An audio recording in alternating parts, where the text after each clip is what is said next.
तो कैसे चल रही है पढ़ाई? सब बढ़िया? अच्छा, बढ़िया। हाँ, तो चलिए, लास्ट क्लास में हम लोगों ने मंडल बाबा के बारे में पढ़ा था। हम लोगों ने देख करा था कि मंडल बाबा, देखा था कि मंडल बाबा कहाँ पे क्या अपना राजपाट कैसे संभालते थे।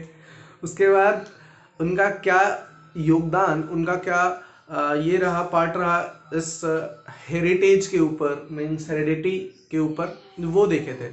आज देखेंगे उन्होंने एक्सपेरिमेंट किया था, मैंने बताया था लास्ट क्लास में कि गार्डन पी पे किया था। ठीक है, तो आज के क्लासेस में मेनली हम लोग ये देखेंगे कि गार्डन पी प्लांट क्यों लिया था, मतलब ऐसा क्या खास है इस गार्डन प्लांट में। दूसरा चीज कि गार्डन प्लांट का कुछ स्ट्रक्चर्स होता है, तो वो स्ट्रक्चर्स हम लोग, सेवरल स्ट्रक्चर्स है वो, कैरेक्टर्स आई मीन, वो हम लोग देखेंगे। ठीक है, इस वीडियो में, इसके आज के क्लास में। तो बिना कोई टाइम वेस्ट किए चलिए स्टार्ट करते हैं। ठीक है, देखिए, तो गार्डन पी प्लांट पे उन्होंने किया था अपना, जो भी उन्होंने रिसर्च किया था वो गार्डन पी प्लांट के ऊपर था। गार्डन पी प्लांट, यहाँ पे नेम इंपॉर्टेंट हो जाता है, इसका साइंटिफिक नेम जो है वो क्या है, पीसम सैटिवम। साइंटिफिक नेम लिखने का एक रूल होता है, दो रूल होता है एक्चुअली। ये फर्स्ट पी जो होगा वो कैपिटल पीशम, और ये सेकेंड लेटर का, ये फर्स्ट वर्ड जो होगा वो स्मॉल, और दोनों अंडरलाइन। ये रूल होता है, इसको याद कर लीजिएगा। कभी भी किसी चीज का भी साइंटिफिक नेम लिखना हो तो ये दोनों लिखेंगे हम लोग। तो पी प्लांट का होता है पीसम सैटिवम। ठीक है, अब आगे बात करते हैं कि सर ऐसा क्या खास था गार्डन पी प्लांट में कि उन्होंने गार्डन पी प्लांट को ही लिया था। तो गार्डन पी प्लांट के मैंने यहाँ क्वेश्चन भी लिखा है, व्हाई गार्डन पी प्लांट। उन्होंने गार्डन पी प्लांट ही क्यों चूज किया, मटर का पौधा ही, मटर का प्लांट ही उन्होंने क्यों चूज किया। तो उसके तीन मेन रीजंस थे, देखेंगे। इजी टू ग्रो, पहला तो वो सर गार्डनर थे, तो उनके लिए ये पी प्लांट ग्रो करना बहुत इजी था। दूसरा, शॉर्ट लाइफ स्पैन, कोई भी मटर का प्लांट का ज्यादा से ज्यादा लाइफ स्पैन क्या, 2 से 3 महीने, मतलब अगर हम लोग चाहे तो ईयर में एटलीस्ट 3 बार ग्रो कर सकते हैं हम लोग। ठीक है, तो इजी टू ग्रो था। दूसरा चीज short life span, and third जो मोस्ट इंपॉर्टेंट था कि इसमें 7, कितने बच्चों, 7 डिफरेंट कैरेक्टर्स थे।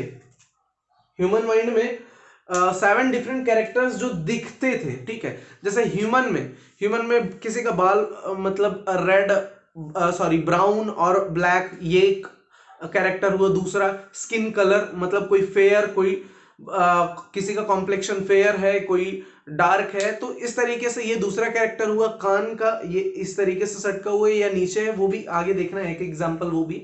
तो वो तीसरा कैरेक्टर हो गया। आई जो बॉल है उसका कलर कैसा है, ग्रे है, ग्रीनिश है, ब्राउन है, ब्लैक है। ठीक है, तो वो चीज है, ये सारा कैरेक्टर्स है। तो ह्यूमन माइंड में ना, मतलब आप मेरे को पढ़ने में ही 50 साल लगा दोगे तो मेरे को पढ़ सकते हो? नहीं सर, नहीं पढ़ पाते वो एक इंसान को, क्योंकि वो भी खुद इंसान थे, उनको भी 50 साल बाद मरना था। तो लेकिन पी प्लांट में क्या था ना, F1 generation, F2 generation, F3 generation, मतलब फर्स्ट सेकेंड थर्ड, इसी तरीके से उन्होंने ऑलमोस्ट ना 7 जनरेशन पे रिसर्च किया। 7 to 10 जनरेशन पे उन्होंने रिसर्च किया। ठीक है, तो इस रिसर्च से उनको पता चला, अब 10 जनरेशन क्या ह्यूमन का वो कर सकते थे? वो थोड़ी वो क्या कहते हैं, मतलब इच्छा मृत्यु उनको थोड़ी था, तो ये नहीं कर सकते थे। तो इसी के कारण इन्होंने गार्डन पी प्लांट को चूज किया। तो ये जब ये 8 10 20 कैरेक्टर, 20 जनरेशन जब इसका पूरा देख लिए, मींस पी प्लांट का, तो इन्होंने कुछ ना डिफरेंशिएशन देखा कि मतलब अरे कुछ तो हो रहा है भाई, कुछ तो अलग अलग हो रहा है। क्या डिफरेंशिएशन था, क्या कैरेक्टर्स उन्होंने देखा, वो हम लोग देखते हैं। तो यहाँ पे है कैरेक्टर्स लिस्ट। तो पहला कैरेक्टर उन्होंने देखा कि फ्लावर कलर। फ्लावर कलर दो तीन, मतलब 2 कलर का था, वो कौन कौन सा अभी देखेंगे आगे। तो पहला जो कैरेक्टर था वो फ्लावर कलर था। दूसरा, फ्लावर पोजीशन की ऐसे है, मतलब सीधा में है या फिर इधर, देखते हैं अभी 2 3 चीज। थर्ड जो था सीड कलर, सीड का कलर कैसा है। चौथा जो है, फोर्थ जो है सीड शेप, सीड मतलब पूरा एकदम राउंड है या नहीं है, ये देखेंगे आगे। पॉड शेप, सीड जिसमें होता है ना उसके कवर को, मींस मटर प्लांट के कवर को, ये होता है ना, इसमें सीड ऐसे लगा होता है।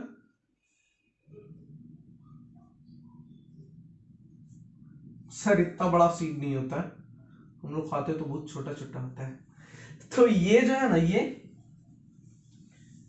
इसको पॉड कहते हैं, ठीक है, ये पॉड है। तो इसका शेप कैसा है, पॉड का कलर कैसा है, स्टेम का लेंथ कैसा, सबको पता है स्टेम क्या है। तो अभी ना इन्होंने ना हर एक ये सातों कैरेक्टर में ना, सातों चीज में दो दो चीज देखा है, मतलब कुछ ऐसा, मींस हर एक चीज का दो टाइप। जैसे कि मैं क्या बताना चाह रहा हूं, मैं समझाता हूं अच्छे से।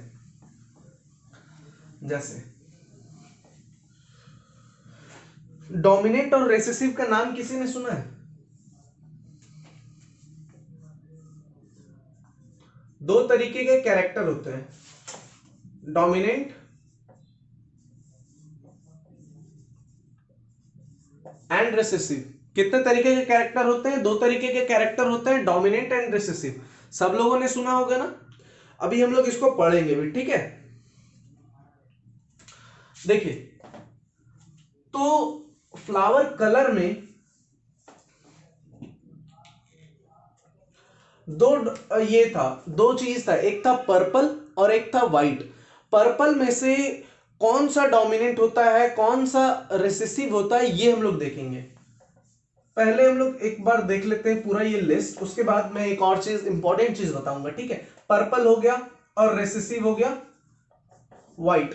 पर्पल कलर क्या था, डोमिनेंट कलर होता है, और रेसेसिव कलर जो होता है वो होता है व्हाइट, ठीक है। दूसरा, फ्लावर पोजीशन। फ्लावर पोजीशन दो तरीके का होता है, एक होता है एक्सियल। एक्सियल जो ऐसे करके इस साइड में, मींस इस साइड में समझ लेते हैं फ्लावर निकल गया, और टर्मिनल मींस यहां जाके और यहां पे फ्लावर है ये। तो ये दो, ये हो गया हमारा एक्सियल और ये हो गया टर्मिनल, ठीक है। तो दो तरीके का फ्लावर पोजीशन होता है, ठीक है।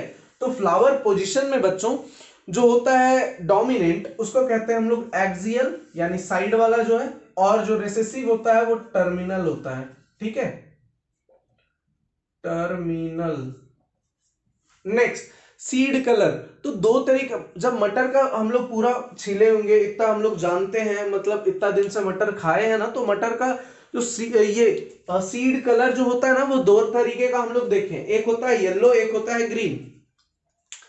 तो इसमें पता है जो येलो होता है ना, वो होता है डोमिनेंट, और ग्रीन जो होता है वो रेसिस्टिव। बहुत इंपॉर्टेंट है बच्चों, ध्यान से देखना, ठीक है। मैं अभी इससे रिलेटेड क्वेश्चंस भी बताऊंगा कि किस टाइप के क्वेश्चंस आते हैं, ठीक है। आगे दूसरा, सीड शेप जो है, तो सीड शेप दो तरीके का होता है, एक होता है राउंड और एक होता है रिंकल्ड। क्या बच्चों? एक राउंड और एक रिंकल्ड, ठीक है, ये दो तरीके का सीड शेप होता है। अभी पॉड शेप, पॉड शेप मैंने बताया ना, उसका कवर, मटर का कवर, पॉड शेप दो तरीके का होता है, एक को कहते हैं इन्फ्लेटेड और एक होता है हमारा रिंकल्ड, सॉरी कंस्ट्रिक्टेड। तो इसका इन्फ्लेटेड और कंस्ट्रिक्टेड, ये हो गया हमारा पॉड शेप। पॉड कलर जो होता है वो भी दो तरीके का होता है, एक होता है वो जो येलो कलर का होता है और एक होता है ग्रीन कलर का। तो इसमें पता है इसका जस्ट अपोजिट होता है, यानी ग्रीन कलर वाला जो होता है ना वो डोमिनेंट होता है, और येलो वाला जो होता है वो रेसेसिव होता है पॉड कलर में। और स्टेमलेस, एक होता है टॉल, एक लंबा वाला पौधा होता है, और एक होता है ड्वार्फ। बच्चों इसको ध्यान से समझ लेना, ये सारा कैरेक्टर लिस्ट है, जो 7 कैरेक्टर मेंडल ने जिसपे एक्सपेरिमेंट किया था, और उन कैरेक्टर में कौन सा कैरेक्टर डोमिनेंट है, कौन सा रेसेसिव है, ये बहुत इंपॉर्टेंट है, इसको याद करो, इसको एक बार ध्यान से देख लो, फिर हम लोग आगे बढ़ते हैं।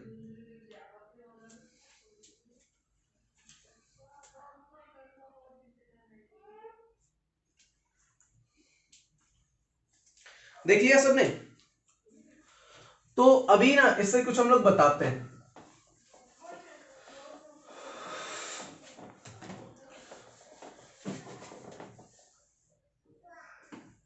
यहां तक क्लियर है सबको?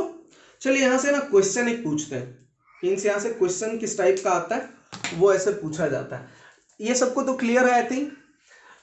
यहां पे देखते हैं, कहते हैं कि एक दो पेरेंट्स हैं,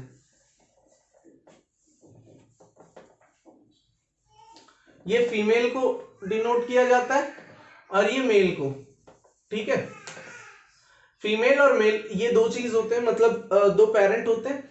तो कहते हैं ना सर, फीमेल का जो मीन्स जो फीमेल उसमें होंगे ये पी में, उनका जो ये फ्लावर कलर है वो मान लेते हैं पर्पल।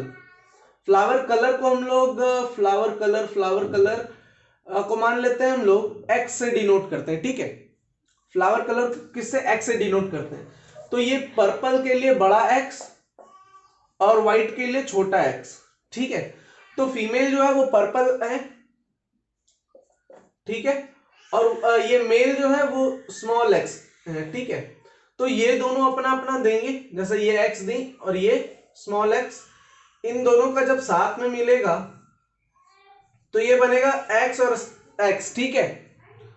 तो ये जो होगा रिसेसिव, यानी इनमें दोनों का ये जीन है, ठीक है, दोनों का जीन है। और ये एक्स एक्स आया, एक बड़ा एक्स और एक स्मॉल एक्स। तो अब बताइए कि ये जो ये पी प्लांट होगा, ठीक है, इन पेरेंट के मिलने के बाद जो ये पी प्लांट होगा वो टॉल होगा, आई मीन ये व्हाइट होगा या फिर पर्पल होगा। तो सर व्हाइट और पर्पल जब दोनों एक साथ दिखे ना, तो जो डोमिनेंट होता है, जो बड़ा होता है, उसका कैरेक्टर दिखता है, मींस पर्पल। ये दिखेगा सर किस टाइप का? पर्पल टाइप का दिखेगा। इसका कलर कैसा होगा सर? पर्पल। उसके बाद हम लोग इसी चीज को निकाल के ना अब कोई दूसरा कैरेक्टर डालते, मान लेते हैं ये लेंथ का देखते हैं। तो सर फीमेल जो थी वो स्मॉल टी ले लेते हैं इनके लिए, और इनके लिए कैपिटल टी, ठीक है, टॉल के लिए कैपिटल टी। फीमेल जो प्लांट होंगी ना सर, उनका टी ले लेते हैं, और मेल का हम लोग ले लेते हैं कैपिटल टी। इनसे मिलेगा टी स्मॉल टी, इनसे कैपिटल टी, ये दोनों जब साथ में मिलेगा टी टी, तो ये क्या बनेगा?